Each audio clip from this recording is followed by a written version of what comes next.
कृषि विभाग एवं श्रीमंदिर प्रशासन उभयक मिलित उद्यम रे आमे एबे महाप्रभुंकर कोठभोग प्रस्तुति निमंते जहाँ भी अन्न दरकार ताकू जैविक उपाय प्रस्तुत करने उद्यम जारी रखीचु। से राज्य सरकार तरफ कृषि विभाग द्वारा एक अमृत अन्न प्रकल्पर शुभारंभ करा जायछि, जो प्रारंभिक भाव में आम तीनोटी जगह आरंभ कर सारीचु। कटक जिलार नियाली ठारे, बरगढ़ जिलार पद्मपुर उपखंड रे एवं कोरापुट जिलार जयपुर सब डिविजन बोरीगुमा एवं कोटपाड़े से जैविक अन्न प्रस्तुति आरंभ हो जाइछि, चाष आरंभ हो जाइछि। जो निर्दिष्ट भाव में जो प्रजातिर बा भेराइटीर जो चाउल करिया कथा से महाप्रभुंकर श्री अन्न बा अमृत अन्न प्रस्तुति पाई महाप्रसाद रे बा कोठभोग रे प्रारंभिक भाव में लगे से चाउल गुड़िक प्रस्तुत करा जाउछि। सेथिपाई जहाँ प्रशिक्षण दरकार एवं अन्यान्य साहाय्य सहयोग दरकार आम विभाग तरफ संपृक्त अनुष्ठान गुड़िक दौचु। परवर्ती पर्याय ताकू प्रक्रियाकरण कला परे ताकू महाप्रभु कोठभोग रे लगे आम आशा रखीचु। एवं जो स्वर महास्वर नियोग एवं अन्यान्य सेवा संपृक्त सांगे आम परामर्श अच्छु, से परामर्श अनुजाई यह करा जाउछि।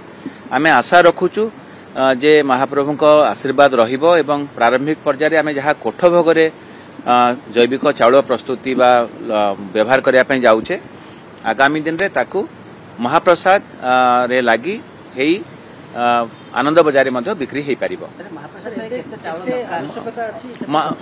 कही दिए कोठभोग जी दरकार ताकू आम निश्चित भाव में सक्षम हबु बोली आशा करूँ, महाप्रभु आशीर्वाद कामना करूँ। किंतु महाप्रसाद निश्चित भाव में अधिक जैविक चाउलर आवश्यकता रहिबो। तेणु आमर जो स्वर महास्वर नियोग सहित आम जिते वार्तालाप कलु तांकर जहाँ परामर्श रही प्रारंभिक भाव में आम किछिटा मात्रा पूरापूरी नहेले भी आनंद बजार गोटे निर्दिष्ट काउंटर खोलिया आम मनस्थ करचु। महाप्रभु कृपा रहिले सफल भी हो पारू।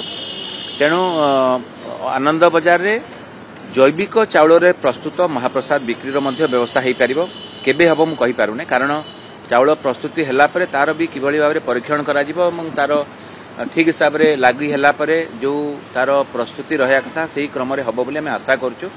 तेणु कोठभोग प्रथमे परवर्ती पर्याय महाप्रसाद गोटे प्रारंभिक पर्याय किछिटा मात्रा जैविक अन्नरू प्रस्तुत महाप्रसाद एवं महाप्रभु कृपा जदि रहिबो आगामी दिन में ताकू आहुरी व्यापक करबा एवं ताकू जैविक उपाय प्रस्तुत हो पार। वर्तमान आम पाखापाखि 500 हेक्टर एकर रे से चाष करा जायछि। आम जेतेबेले कथा होछि एबे खरीफ जेतेबेले चाष अछि, किंतु आगामी दिन आहुरी अधिक ताकू व्यापक करा जाय। से जो प्रथम दफारे आम पद्म केसरी, गोविंद भोग, झिल्ली चाउल, कलाजीरा इत्यादि ताकू आम परीक्षण करिछु। स्वर मासर नियोगर जो माने सेवक अछंती से माने क्षेत्र प्रदर्शन मध्य करिसंती एवं ताकू चाउल आनिकरी ताकू गत श्रीगुंडीचा यात्रा समय जेतेबेले श्रीजीव माने श्रीगुंडीचा मंदिर रे अवस्थान करथिले सेतेबेले आडप जेतेबेले अभड़ा बाहरथिला सेतेबेले आमे परीक्षामूलक भाव में कोठभोग रे प्रस्तुत करथिलु। किंतु जहाँ तांकर आसीथिला परामर्श कि अमल हेबार किछि मास परे जायकि ताकू व्यवहार करियो, संगे संगे व्यवहार कले जहाँ चाहूचंती से सेही हिसाब रे सेही मानकर आसु नाही।